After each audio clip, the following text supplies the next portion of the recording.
Ready na si Maymay. Tara.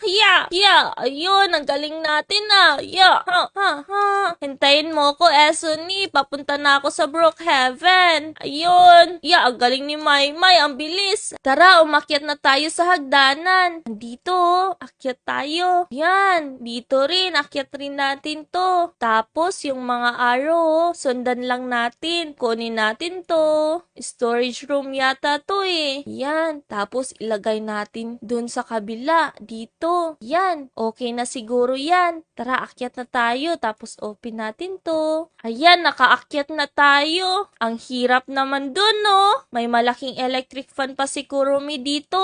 Nako, dinadala tayo ng hangin. Ang laki kasi ng electric fan. Ano ba yan? Yan.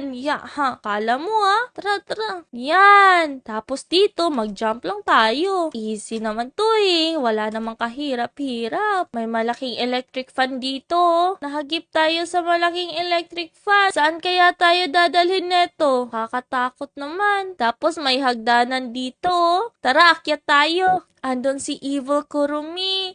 Tara, kumuha tayo ng baril. Ayun yung baril Lagot yan sa akin. Naku, binaril rin niya tayo. Akala niya, babarilin din kita. Nakakatakot naman to.